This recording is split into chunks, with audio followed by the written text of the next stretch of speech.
ৰাইজৰ দল আৰু কংগ্ৰেছৰ মাজত কিবা সংঘাত লাগিলে তাত হিমন্ত বিশ্ব শৰ্মাই পুৰোহিত কৰিবলৈ অহাৰ দৰকাৰ নাই।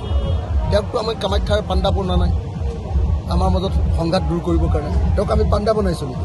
আমাৰ মাজত সোমাবলৈ কি দৰকাৰ? ভূপেন বৰাই মই যিয়ে কাজিয়া লাগো, কাজিয়া দবৰা দবি কৰোঁ, যুদ্ধ কৰোঁ, কুৰুক্ষেত্ৰ ৰণ কৰোঁ, তাত হিমন্ত বিশ্ব শৰ্মাৰ কি কাম আছে? হিমন্ত বিশ্ব শৰ্মাক 2026 চনত আমি ব্ৰহ্মপুত্ৰত দলিয়াম আৰু দলিয়াম। বিজেপিক আমি হৰুৱাম, চাচাক হৰুৱালো, এইবাৰ মামাক হৰুৱাম। অকুনি মামাক যিদিনালৈকে ব্ৰহ্মপুত্ৰত নদলিয়াওঁ সেইদিনালৈকে অখিল গগৈ ঘৰলৈ নাযায়।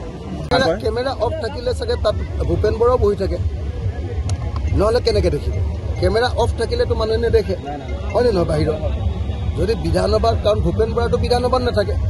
ভূপেন বৰা যদি বিধানসভাত নাথাকে, যদি কেমেৰাৰ বাহিৰত মই যদি হিমন্ত বিশ্বৰ লগত কথা পাতোঁ, তেতিয়া তাৰ লগত ভূপেন বৰাও থাকিব লাগিব, নহ'লে ভূপেন বৰাই কেনেকৈ দেখিলে? অসমৰ বেলেগ মানুহে দেখা নাই, ভূপেন বৰাই দেখিছে। কেনেকৈ দেখিলে আপুনি কওক কথাটো, হয়নে নহয়? গতিকে ভূপেন বৰাই এতিয়া মানে প্ৰব্লেমটো ভূপেন বৰাৰ কি? আমি মানে সেইদিনা তেখেতে এবাৰ ইলেকশ্যনত উঠিব, এইটো কি সমষ্টি কয় আপোনাৰ ৰঙানদী সমষ্টিত সেইদিনা এখন জিলা পৰিষদৰ মিটিং কৰোঁ। জিলা পৰিষদৰ মিটিংখন কৰোঁতে আমাৰ প্ৰায় 10,000 মানুহ হ'ল। ভূপেন দাৰ মিটিংখনত অকল 97 জন মানুহ। সাংবাদিকে মোক ফটো দিলে, হিচাপ কৰি ক'লে যে ইয়াত 97 জন মানুহ আছে। সেই কথাটোতে ভূপেন দাৰ খং উঠিলে। তাৰপিছত আৰু এখন মিটিঙলৈ গ'ল, সেইখনতো 100-150 মানুহ হ'ল, তাতো মানুহ নহ'ল, তাতো আমাৰ 8,000 মান মানুহ হ'ল। গতিকে ভূপেন দাৰ ইমান খং উঠিলে যে এতিয়া দিনে ৰাতিয়ে ভূপেন দাই হিমন্ত বিশ্ব শৰ্মাক দেখিবলৈ এৰি দিলে। এতিয়া ভূপেন বৰাৰ কাৰণে হিমন্ত বিশ্ব শৰ্মা শত্ৰু নহয়, ভূপেন বৰাৰ কাৰণে এতিয়া ৰাইজৰ দল, ভূপেন বৰাৰ কাৰণে এতিয়া অখিল গগৈ শত্ৰু। কাৰণ ভূপেন বৰাই ভিতৰৰ পৰা বিজেপিক ভাল পায়। কোনোবা দিন বিপদত পৰিলে ভূপেন বৰা গৈ নিজেও বিজেপিত সোমাব। গতিকে তেওঁ এতিয়া চান্সটো পাই আমাৰ ৰাইজৰ দলক গালি পাৰিবলৈ আৰম্ভ কৰিছে, হয় নহয়? মই ভাবোঁ যে আচলতে আজিকালি প্ৰেছাৰ মেচিন বহুত ওলালেতো, আচল যিটো প্ৰেছাৰ মেচিন সেইটো কংগ্ৰেছ বিৰোধীৰ ভিতৰত নপৰে। কংগ্ৰেছটো হ'ল আপোনালোকে সকলোৱে জানে যে বিজেপিৰ বৃদ্ধি মডেল। আমাৰ 51 জন বিধায়ক আছোঁ, তাৰ ভিতৰত 51 জনৰ ভিতৰত এজনে অকল বিৰোধী ভূমিকা পালন কৰোঁ, অখিল গগৈ।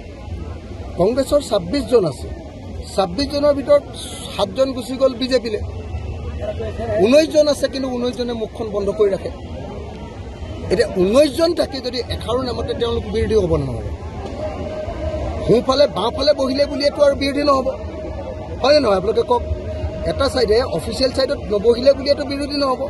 বিৰোধী হ'বলৈ হ'লে বিৰোধী কাম কৰিব লাগিব, চৰকাৰ বিৰোধী আন্দোলন কৰিব লাগিব, চৰকাৰ বিৰুদ্ধে মাত পাতিব লাগিব, চৰকাৰ দুৰ্নীতি উদঙাই দিব লাগিব।